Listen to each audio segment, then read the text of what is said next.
Hello, guys, and welcome back to another installment of Galley Stories. Galley Stories. Let's try it again. Redo. You don't have to redo it. Just Nope. Let's just do it. Hello, guys, and welcome back to another episode of Galley Stories, stories of the Bering Sea and beyond. I am your host, Mark Kaler, and today we have with us Casey McManus. Some of you might know him from the Cornelia Marie. Some might know him from other places. How you doing today, Casey? I'm doing very well. It's nice to be back in town. Just got back from Disneyland. Had a big family trip.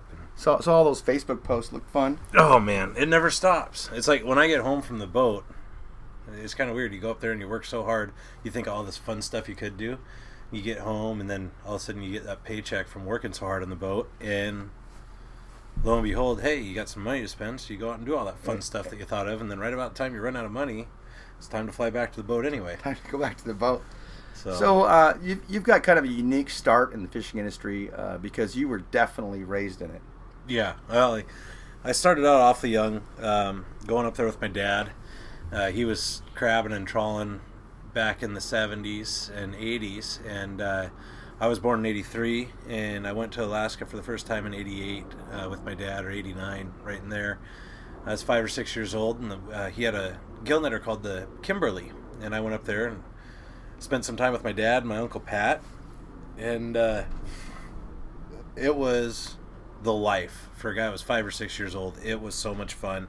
My job was to actually figure out the different species of fish and separate them out, and you'd put them in these different brailer bags per species, and if I screwed up on what brailer bag I put them in, I didn't get paid. And it's funny now because I turn around and I look back at it, and it's not like I really got paid anyway, because at the end of every summer I got a brand new bicycle, right? Got a Huffy. And I got to go in and pick it out and everything, and I thought I was styling until I was 17, 18 years old, and I'm digging through my parents' file cabinets, and I find the fish tickets from back then. And I see how much frickin' money my dad was making off that gill netter, and I'm going, oh, and he was hanging out with all the Highlanders, kicking butt, and I mean, he was doing well. And you were getting a Huffy, not even a Diamondback. I wasn't even getting, I was getting a Huffy. I mean, I maybe got, at the time, it was a $40 bicycle. That was probably 10 fish, Yeah. It was just like, oh my God, really? But it was a good thing because it kept me hungry and humble. And growing up, it was a good thing to have. I look back at it now, and I appreciate it so much now that when I took my son up on the Cornelia Marie this summer, he was pushing fish out of the troughs and into the fish holds. And at the end of the summer, he got a $100 bill for his college account, and he got to go in and pick out a brand new bicycle. And that's Charlie. Oh, did he get a Huffy? He got a Diamondback. It was funny you said that, or a mongoose. I mean, he got a mongoose. And we didn't even talk about that in No, it was. But that's the way I learned, and I looked at it, and I look back at the way my dad raised me and everything he did for me, and he never gave me anything. He didn't give me money or anything like that, but he did give me opportunity, and he gave me advice. And the advice that I heeded that generally came with an opportunity worked out well, and sometimes I took the opportunity but not the advice, and it fought against what was planned for me to go on, or what I had in my own head. And probably was beneficial to learn your species that young too. I mean, I could sort fish like nobody's business, and I continued on with him even after he only had the gill netter for a few years, and got rid of that, and then I'd go up with him in the different Trident boats. He was working for Trident after that, partially during that, and then right after that, and he was running the fleet for him of catcher boats, and all those catcher boats would tender in the summer, and so I'd go up on the Pacific Viking or the Viking Explorer with him, or the Arcturus or Aldebaran, whatever one was around, and Norman Bakken, he was on the Aldebaran for part of that, and his son Blake was with him, and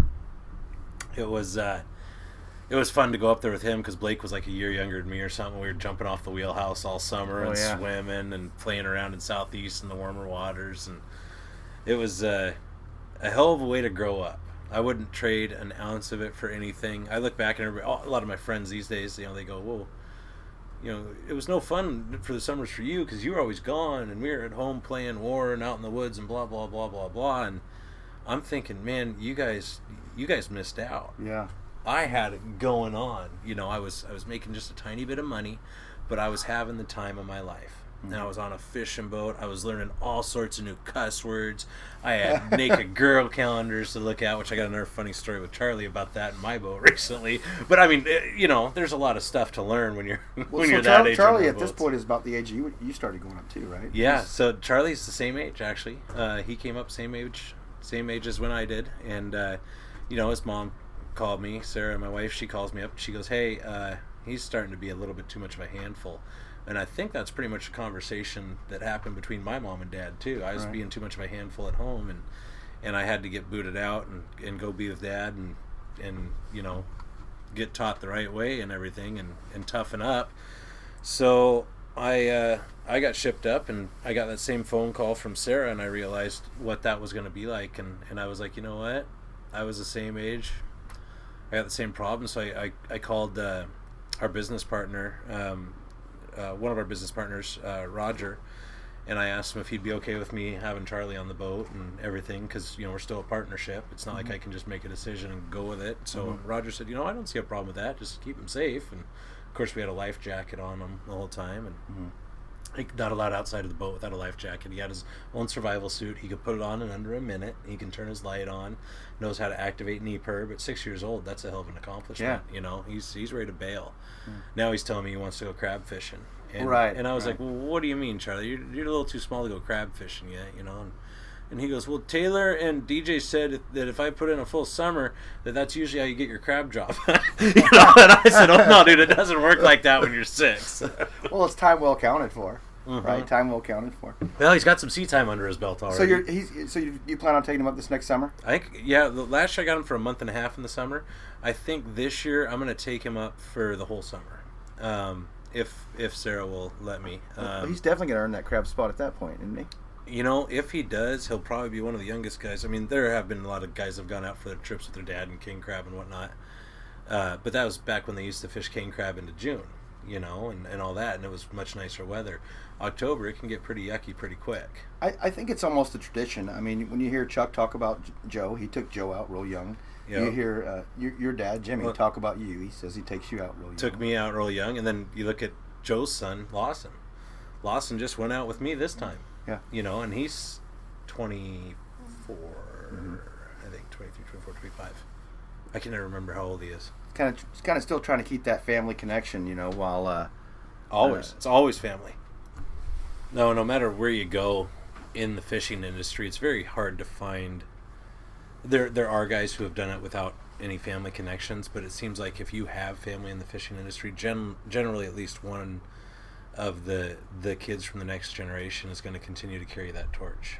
And I don't know if it's because of the mindset of fishermen or the pride of your dad being a fisherman, then you want to do it, or I don't know why that is, but it seems like anybody, if their dad had a boat, a lot of times the kid will take it over later, even if they have to go out somewhere else and work somewhere else for a while. You always end up with the family. So, you think that played a big part for you? Right after high school, it played a huge part for me. And even during high school, I was spending time with my dad, on all this time on the Trident boats and having fun. And then pretty soon, my dad was like, "Hey, you're mechanically inclined." I'd torn apart several of his weed eaters and tried to weld them to scooters and stuff, and this, that, and the other thing. And he knew what I was capable of. And he says, "You need to get up there and go tendering with Harold. He needs a chief, Big Harold, on the Royal Viking at the time." And I was like, I didn't know Big Harold that well then, and I knew him a couple of times, but I didn't know him that well then. Okay, yeah. And we pretty much walked down to the boat, and he gave me the whole, "You like the Royal Viking?" "Yeah, Dad, I've always liked the Royal Viking." He says, "All right, well, you're the chief, figure it out." Huh? And he goes, "Well, yeah, this is a centrifuge that cleans the fuel. You'll figure out how to clean that. Harold will teach you. You know how to change the oils. Here's your generators. Only put one on line at a time. Go black in between. And split the board by taking the bus tie off and throwing that breaker up. Main engine start levers here. Check the oil here. Water here. Always check your oil, water, then start it. Fuel valves here. Clean your fuel. Here's your day tank. Fill your day tank like this. Here's your fuel manifold. Start at the back. Burn your way to the front." That was it. That was Crash Course 101, Casey being an engineer. We've heard other guys say the same thing. They kind of just said, "Here's your tool set. I'm out of here." Yeah. But while you were on the subject, just not to stop you where we're flowing so good, but Big Harold, we lost him a couple years back, and you probably a bitch. It is. You probably got a story, about Big Harold that we could share. That I got several Big Harold stories. I think my favorite one was the first time I ever crab fished with him. We got back in. We ended up taking the boat to Kodiak, and we went to a Chinese restaurant in Kodiak, top floor of this little building. And I think I had about worn Harold out that trip. I mean, he wore me out physically, but I think mentally I wore him out. I think between the two of us, we were a great team. But God, we would go at it passionately sometimes. I not that I didn't have a ton of respect for him, but he was about as Norwegian as they got, and I was about as Norwegian and Irish and stubborn as they get. And between the two of us, it was a constant battle right up until we hit the beach. Then we get along great, right? Yeah. But God, we would bang heads together out there. And anyway, I remember we get done. And he's, we all sign our end of contracts, and that's it. We're flying out the next day. He says, I'm getting a hotel room. Okay, he can't even stay on the boat with me anymore. Fine. He goes, well, I'm buying you guys dinner. So everybody goes around, and we all order our dinner. And he says, you guys can't drink, which I don't think any of us were 21 anyway. I mean, we had a young, strong crew then, And he goes, well, we all order our dinner, and I get the dim sum number 2 special or whatever the hell it was. And it comes around to Harold. He looks the little Chinese lady straight in the eye and says, I want a bottle of vodka and a straw. And he was serious. She kind of laughs. She goes, what do you want? He goes, a bottle of vodka and a straw. He was very serious. That was Harold. And that's what he had for dinner, was a bottle of vodka and a straw. He was so over it, And there was times, God, he chewed my ass once on the Billiken. He was up there, and he said, we're going to set in 20 minutes or something like that, right? So it was a nice, warmer day out, And so I'm sitting there on a pot towards the back of the deck and laying on the pot for a little bit, and I got up like after a half hour. Maybe it was even 40 minutes, and we're still cruising 10 knots. And I'm going, geez, you fall asleep up there? Or you keel over? Or what happened, And I walk forward, and I turn around, and I look up the wheelhouse. And he gets on the hailer and chewed my ass. The hell are you looking at me for? And I was, what? And he, what you looking at? And I said, man, I'm just wanting to make sure. I just want to make sure you're not dead. I mean, you're getting up there, and you said 20 minutes. It's been 45 minutes, God, he was mad at me just because I turned around and looked at the wheelhouse. That old Norwegian culture, it's something. I mean, it's a different way of life. And a lot of those guys came from, Karmøy or Bergen or back in that area. And they are hard-working, humble, and they're prideful, but they're humble in how they're prideful. And this whole fishery, the crab fishery that we participate in these days, was founded by a lot of those guys. They were part of that core, and they came over for the boom. Guys like Kari Ness and Tor Tullison was in there on the ground floors, and Chuck Bundren and Bart Eaton. There's a lot of guys that put in, Carl Johan even, Sverre Hansen, Sig's dad and Sig's uncle. Those guys, they were part of that core group of Norwegians that came over, and I got to learn under part of that, which is kind of special for me. Because you learn the hard way, and you do things the hard way. They say there's the right way, the wrong way, and the Norway. Yeah. You do things the Norway on that boat, because that's the captain. That's their boat. They get to tell you how to do it, Now, after running my own crab boat and everything and looking back at it, there's guys like Harold and Harley that were hard on me, but they were damn good fishermen, and I thought they just thought, that they were assholes, or they were, they were always going to grind me, or whatever their excuse was.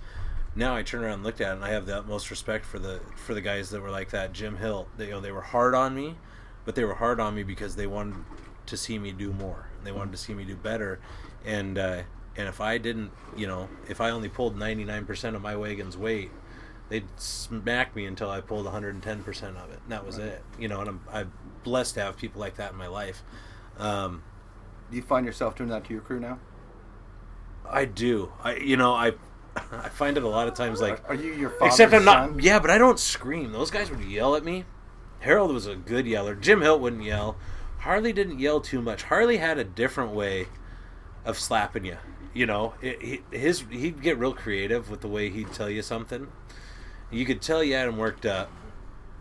You know, I always knew when I had him fired up, but he always got his point across. And he'd raise his voice a little bit, but he wasn't a screamer. Harold would straight scream at you and tell you how big of a piece of shit you were that day. Jim Hilt would get quiet. Oh. And Jim Hilt he was like that dad that you were scared of that like never got mad, but he was just disappointed. Uh-huh. You know, and give me that look. Yeah, and I took a combination of those guys plus the guys in the trawl fleet that I worked for. You know, I got to work with Jeff Crane back when he was the mate on the Sovereignty, and we were working for Kaz. I learned a lot from him and Kaz and Clayton, and there was multiple guys in the shipyard. You know, and Jeffries and Elmer Luce and you know, Norm and Glenn, all those guys, Tony Kennedy. There was a bunch of guys, Bruce, that whole Trident Core fleet that's been there forever. Even Jack Mullen, you know. I got to pick by working for those guys and working with those guys in shipyard. I got to pick the best parts of each one of those guys, and that's why I am the person that I am. And am I the world's most perfect person? No, but I'm doing the best with the tools that I had to learn from. You had a pretty good set of tools. You're like dealing with proto here. I was blessed to grow up in the fleet that I grew up in. I got to grow up on the best boats, best catcher boats in the world. Well, you've been on a lot of them, and so let's at some point during your career here, you've had to experience some scary stuff. Can you remember the first time, or at least the biggest time you were scared? Biggest time I was scared. You know, there was nights when I was chiefing on the Sovereignty. 168-foot mud boat. Great boat. Solid boat. Big producer. We got in some weather on that thing a couple of times, and I'd never felt a boat shudder like that boat would shudder every once in a while. We're talking big waves. Explain that a little bit. It's like you plow into a 30, 35-foot wave. I don't want to get too inflated with it. I mean, the seas out there get big, and they're no joke, you know. And when you go up and climb the wave and you come crashing down on the other side, well, on a boat that long, you might be spanning two waves, and air gets under the boat.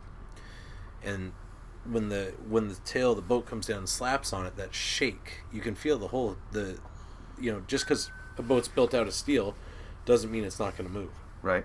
And it shakes and it flexes. So you just feel the whole thing shuddering beneath you. And it shakes real hard, and there's some nights where you'd feel that shake and you wake up from a dead sleep and wonder if the back end of the boat was still there. That's how hard it would shake. And that was pretty scary. I had another moment.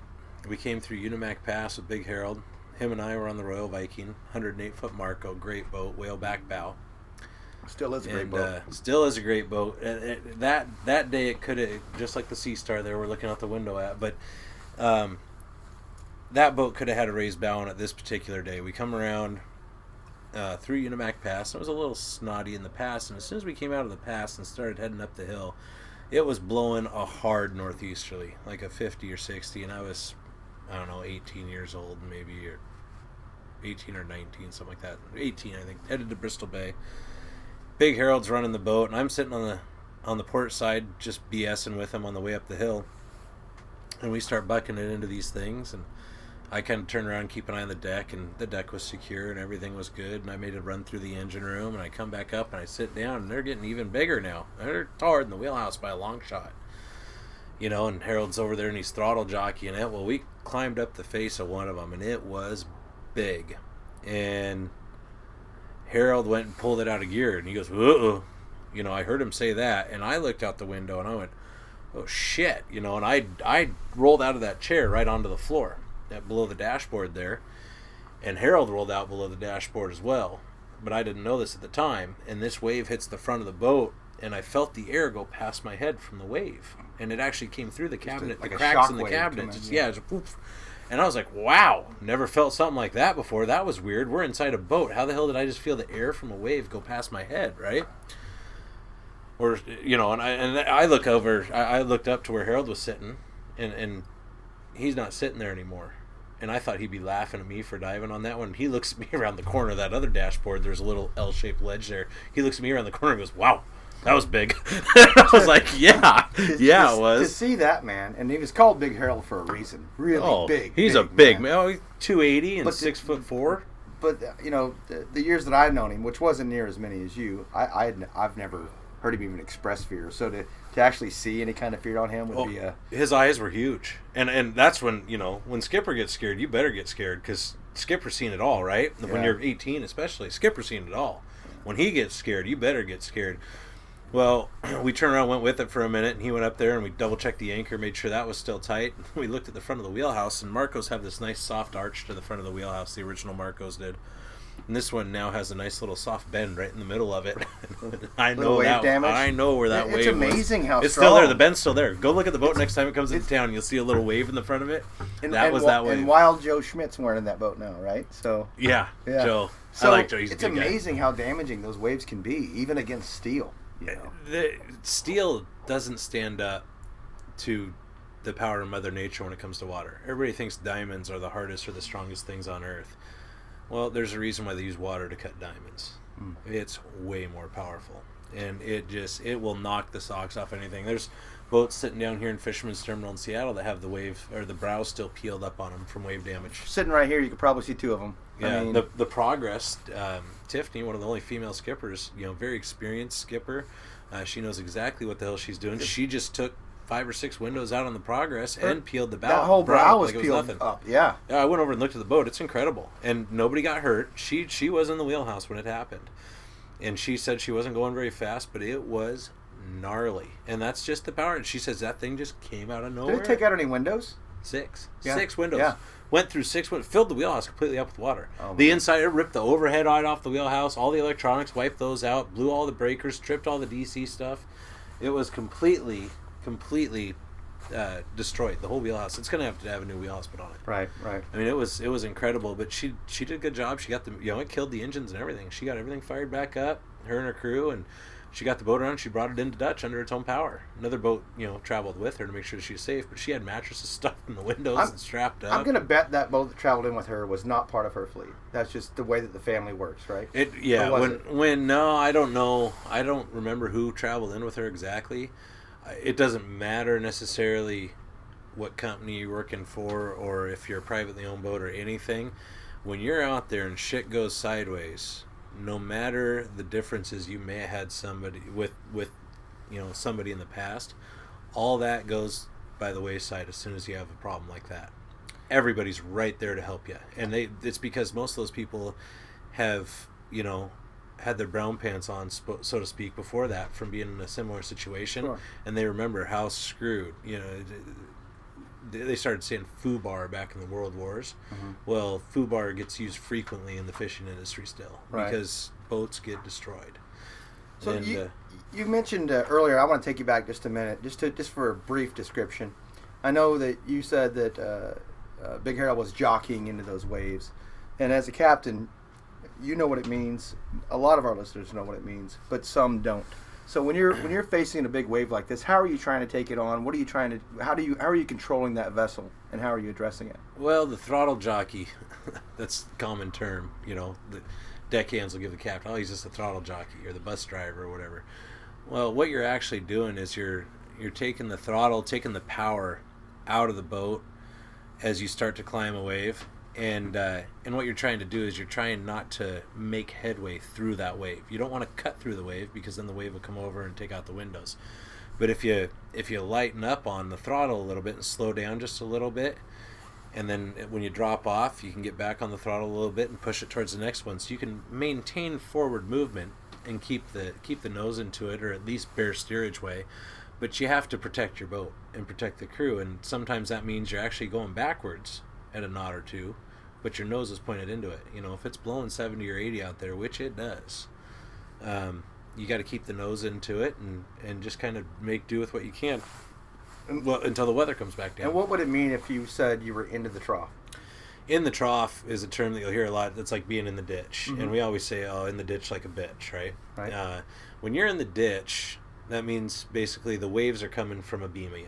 So if you look out the port or starboard windows, you got these big waves, and you're sitting there in the ditch. Coming right from the side. It comes over the side and rolls the boat over real hard one way, and then it rolls back the other, and hopefully you roll back to the port before the next wave hits. Otherwise, you end up with a full deck of water. It takes a while for that stuff to run off. And generally, you try not to run in the ditch too much. If you're towing, sometimes you don't have a choice. If you're towing a net, you have to, depending on how things surge. And there's a bunch of guys that are much better at that towing stuff than I am that can help you with that. But when it comes to hauling pots, you don't want to be in the ditch, because every one you pull over the rail will swing around like a wrecking ball. Right. And you can take out the crew. A lot of times you want to keep your nose into it for that, if you can. You can set with it, you can set into it. You don't want to set in the ditch, and you don't really want to haul in the ditch either. You want to at least have the boat square when that pot comes over the rail. Excellent. I just know that those questions are going to come up, Yeah. So what about some fun times up there? I mean, you've been up there now quite a while. Fun times. I know as a 6 or 7 year old kid, you thought it was like Disneyland. But 6 or 7 years old, my dad was putting me on icebergs, and he'd back the boat away and take pictures, and I'd get to play with my little red Snoopy fishing pole and catch all the fish in the world. I don't know how many flounders died at the hook of this man, these little tiny souls and stuff like this, and it was fun. It was just, you can't ask for a cooler place to grow up. Yeah, but what about as an adult? As an adult, oh my God, it's still fun. Now the fun for me is watching my son do it. I get a lot of enjoyment out of that. One of the funniest things this last summer. Come on, you're trying to turn this into PG. I know you've got. Oh, I got a bunch of other stories, but nothing. Go ahead and bring me the Charlie story first. We'll warm it up with a Charlie story. So okay. Charlie's up there with me this summer, and he says, "Hey, Dad, what's Uncle John's job?" And Uncle John's been one of my best friends forever. He's my chief on the Cornelia. And I said, well, Uncle John, he's the chief. His job's, pretty much here. He keeps the boat running, but he also has to make the water cold. We refrigerate the water to keep the fish fresh. Oh, okay. And it wasn't 5-10 minutes later. He's backing up with a fish on a hook. And he goes right into the hold. He's got his life jacket on, so he doesn't really sink, but he goes under for a second. And Taylor Jensen, one of my other deckhands. Wheelhouse at this point? I was back right by the front of the wheelhouse. I was on deck. Taylor Jensen, I mean, the kid barely got wet, but he was clear underwater. But Taylor reached right in, grabbed him by the strap on the back of that life jacket, and picked him right up. And set him on deck. And Charlie's sitting there, and his eyes were just huge. And we're all going, oh, what happened, buddy? Kind of making fun of him, because we knew the whole situation was okay now. And he looks straight at Uncle John, who I just told him his job was to keep the water cold. He looks straight at Uncle John and says, Uncle John, you're doing a really good job. That was his classic. He was so cold. That's all that stuck out in his head was Uncle John's job was to keep that water cold. Man, that water was cold. Oh, my goodness. My goodness. It was fun. He had a good time. And I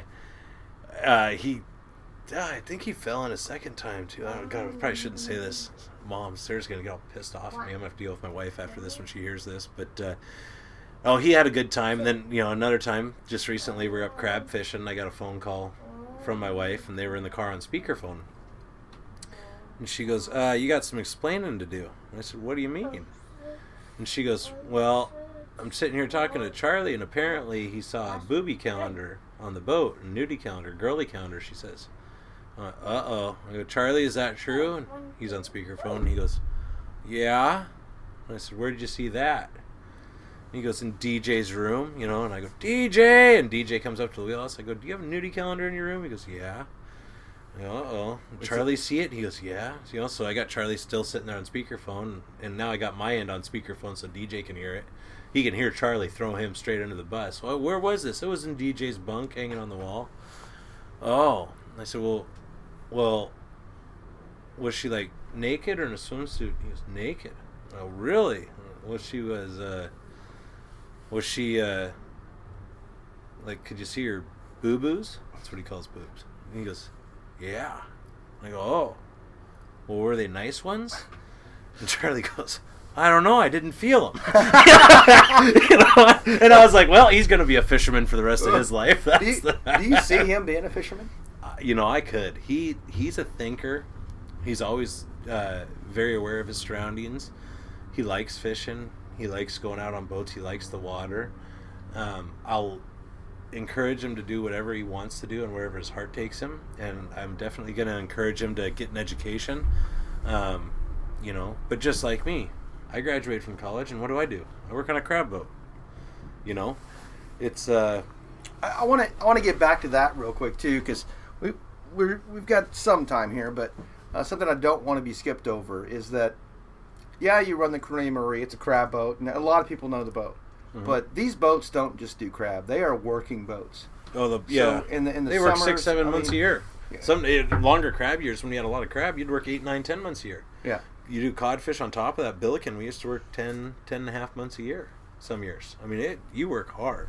You know, and a lot of people, you know, if they're just fans of the show, they get to see the, you know, the 2 or 3 months a year that we work crab fishing, or 2 months. Lately, it's been a month and a half sometimes. Right, yeah. You know, because the quotas are down. They don't see what we do all summer. You know, in the salmon tendering. Did you guys do cod? Tendering. We didn't do cod. We have a LLP permit that we could use for cod, but we don't have any cod gear. And at this point, it's not quite worth it for us to make the investment into cod gear. Yeah. It kind of is. It's like borderline. It's I want to do it. Cod was pretty good price this year. 42 cents a pound. It was very good price, but we also have other commitments Sure. right now, and we've committed ourselves to crab heavily. And you know, when I make a promise like that, you know, a promise made is a debt unpaid until I do the job. Yep. So, but in the summers, that boat is still working Bristol Bay. Summers, I'm on the boat. Basically, every time the boat moves, with the exception of if I have a public speaking engagement or something like that, Kari will come up and run the boat for a month or two, or a week or two. I'm sorry, and he covered for me this summer a little bit, and he covered for me last summer a little bit as well, which is really nice. You know, when you have a business partner that'll fly right up, or you know, he was already up there on his Bristol Bay boat, so he jumped right on. That was a nice deal for me. It just, you know, he was right there, and I was able to continue doing the other stuff outside of fishing, and then I fly right back up and I get into fishing again. How has fishing treated you and your family? I mean, where are you at today from the result of choosing this as a lifestyle? Well, I like how you say it as a lifestyle and not a career, because it is a lifestyle. It certainly is a lifestyle. But I'm blessed with enough time off where I can really have fun, and even though I'm away from my family 6 months a year, maybe 7 months a year, when I'm home I get a lot of time with them, and it's good quality time. You know, there are trade-offs. My wife's not always happy that I'm gone so much, and this, that, and the other thing. When we get into it, I just, you know, well, you like the car you drive, you like the purses you have, do you like the house we have? I have to go fishing to pay for those things. Right. This is not a cheap world to live in these days. It's very expensive, and fishing's lucrative when it's good, and you have to capitalize on those moments when it's good. And sometimes you have bad years, and when you have a bad year, you just got to tighten up the belt a few notches, and you know, not take so many vacations. It's not all glamour, is it? It looks like it's all glamour from the outside, and it's part of the problem with the Facebook and the Instagram and all that stuff. People don't put pictures on there of their shitty days. Right. They only show you the best days. So when you go on any of that other stuff where you get to see our social medias, you get to see all this smiling and all this fun stuff. There was so much misery to get us to that point. And that's the one time you bring out of camera, because we don't smile very often. I mean, we have fun here and there for quick little windows, but for the most part, it's work. And when you do smile, that's the time when you want to share it with everybody, because you're like, hey, sure, I'm having a great time now. That's actually well put. So what would you suggest for guys that are thinking about getting into this industry, not just as a crab guy, or, you know, but just the industry in general? Because there's so many aspects to it that you can try to. There's not just fishing. There's all the shipyard stuff. There's the welding. There's the refrigeration. There's the electrical. There's the diesel mechanics. The painting, the boat prepping. Designers, Doug Dixon. You know. Yeah. There's the engineers for designing the boats and building the boats. There's dry dock guys. There is so many different aspects to this industry, just on the boat focus side of things. Then you got the seafood side. You know, the sales, the plant side, the processing side. There's a ton of different aspects, and what you have to figure out is what you want to do and how hard you want to challenge yourself. Do you want the comfort of being home, you know, every night, or darn near every night? Well, then a corporate office job might be a better move for you, or a shipyard job. You're going to work a lot of hours in some shipyard jobs, but you're usually close to home. If you're a reefer technician, you're probably going to travel quite a bit. If you're a manufacturer in a reefer facility and you're building them, the refrigeration for the boats, 9 to 5, you're going to be close to home. You have to decide how much time you're willing to spend away from home and what your end goal is. How much money do you want? What if their end goal is to get up there? If your end goal is to get up there and go fishing, get yourself to somewhere where there's a lot of boats and start pounding the docks and go and talk to guys. You think that's still feasible? I think it's very feasible. Have you hired a guy walking the dock? I personally have hired multiple people walking the docks. I have never hired somebody over Facebook. I get a lot of messages of people asking me for jobs and this, that, and the other thing, and I know a lot of other captains do as well. I don't want people who sit there and stare at their phone. Mm-hmm. I don't want to have any part of that. Mm-hmm. I want people that are willing to get off their ass and go look for a job. Mm-hmm. Because let me tell you, that guy who is all into Facebook and you look at it and he's got 57 billion posts, that's the guy that's what he does is Facebook. Mm-hmm. And I don't want a guy on my boat that does Facebook. I want a guy on my boat that gets off his ass and finds something to do and finds himself work and finds a way to feed himself. Mm-hmm. Taylor, the last guy I hired was actually Zach Wilson, and I hired him because I know his dad, and his dad hired me when I was 13, right? And that's how he got his in with me. Lawson, before that, I worked for his grandfather and his dad for many, many years as an employee. 10 years as an employee, 15 years, whatever the hell. It was a long time. Or, on-off as an employee, I should say, and sometimes a fisherman. But, I owed it to his family and him to, they provided for me, from the time I was technically probably 6 or 7 years old through my dad all the way up until I was 29 years old. Mm-hmm. So just because that family did that for me, that's why I hired Lawson.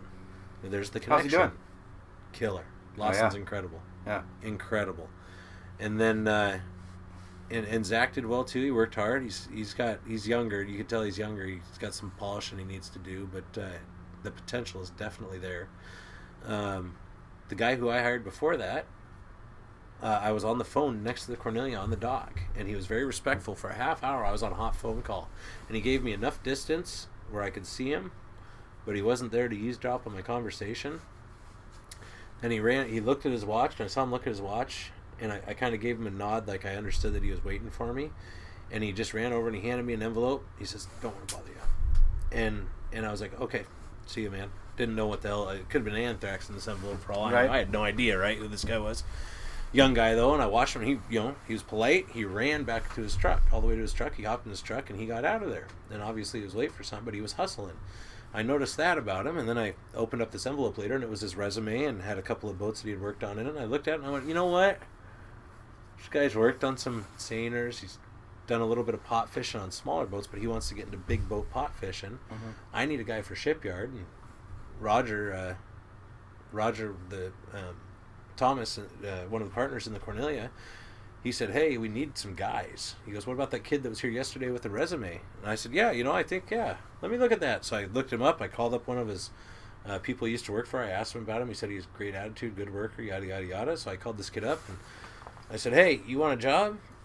And he goes, "Yeah, well," he goes, "I want to go fishing." And I said, "Well, I need a guy for shipyard. If that works out well, I'll take you for salmon. If you do well for salmon, then you might have a spot for fishing."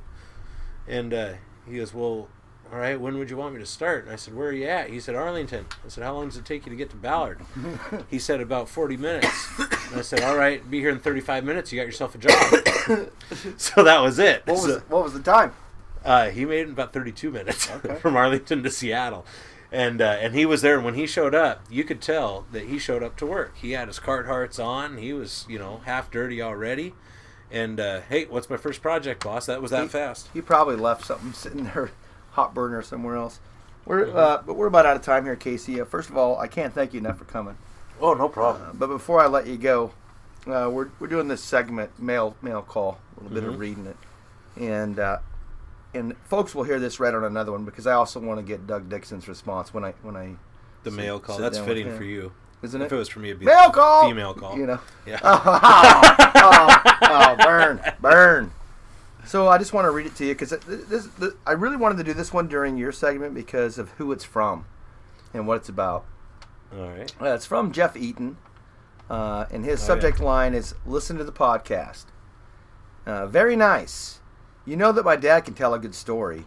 He'd be able to fill up a 3-part series. I've always thought that getting his stories on tape would be a hoot. Not sure who you have in mind to talk with, but there are many stories floating around Shoal Shoal.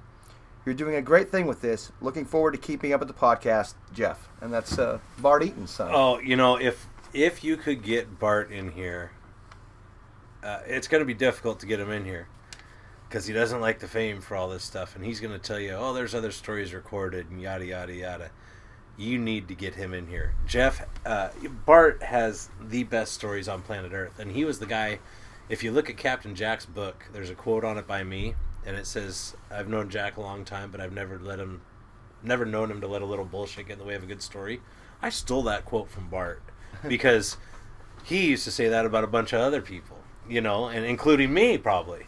But Bart is a colorful character. He lived through a lot of the developmental times of a lot of the fisheries in Alaska.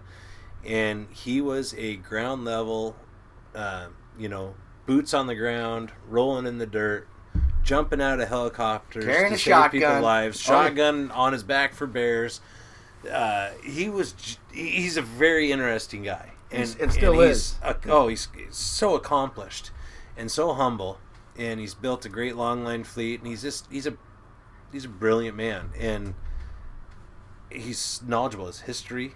Every time I hang out with Bart, it's like a history lesson. I always learn something, and it's not just about fishing history, but about world history and war history. Very, very well read, well-educated man, and his stories are incredible. And I've been blessed to be a fly on the wall for a lot of them, where a lot of big players in this game have laughed about losing a lot of money on bad decisions, and they all sit back right now over a beer and a glass of wine. They laugh about it, and I sit there and I'm in awe, mouth drop, I don't keep my mouth shut very well, but I do a little bit. But running the barbecue and listening to these stories, it's incredible. And if he's willing to share some of that with you, God, I hope you can get him on here. Tell Jeff to lobby his dad for you. I think he's already working on it. Good. Looks like he might be over in April, and we'll try to get him cornered then. But you know how it is to corner someone like Bart Eaton, Yeah. But, Casey, again, thanks a lot for coming out today. And we're going to encourage people to write in with any questions. Hopefully you'll answer them if they have them for you. I'd be happy to write. Yeah, no problem. Anybody has any questions, send them to Mark. We'll answer them through there on a public forum, or you can always hit the Captain Casey McManus Facebook page or the FV Cornelia Marie Facebook page. Twitter, it's McManus_Casey.